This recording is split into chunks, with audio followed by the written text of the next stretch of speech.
دا په دې کندوز کې 200 بچی زما شهیدان شو. تاسو به کتلی امریکې په بمباری وکړه. بمباری دا حافظ قرآن چې شهیدان شو دا په اسلام حمله ده، دا په قرآن پاک حمله ده، دا د اسلام په مقدساتو حمله ده. او څومره ګناهګار او مجرم چې امریکا ده دومره ګناهګار او مجرم هغه حکمرانان دي چې د امریکې په صف کې ولاړ دي او د چا د لاسه چې امریکې ته دا توان میلاو شو چې زما په جومات او مدرسه باندې بمباری وکړي. په اسلام آباد کې د امریکې سفارتکار په اشاره ماته کړه او په موټر سایکل باندې ځوانان ناستو پاکستانیان په هغې باندې ورخود. کرنل د فوج کرنل جوزف او یو ځوان قتل کړ او بل ځوان هغه د وخت هسپتال کې مجروح دی. پرون سراج الحق صاحب په سینټ کې د دې خلاف قرارداد جمع کړ.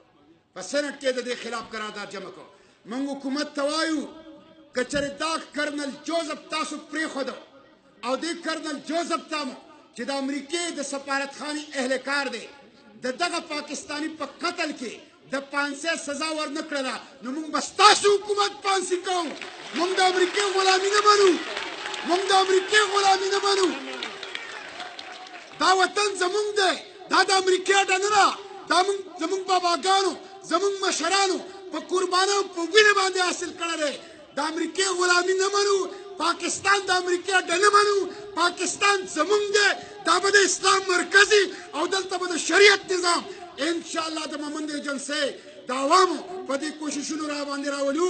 زه په کامیاب جلسه باندې تاسو ته مبارکباد درکوم او خوشخبري درته درکوم چې په 2018 کې د قومي اسمبلۍ الیکشن دا تاسو ګټلی دی. الیکشن کې به صرف د ملک محمد سعید صاحب د ګټې اعلان کیږي. الیکشن د مخکې تاسو ګټلی دی.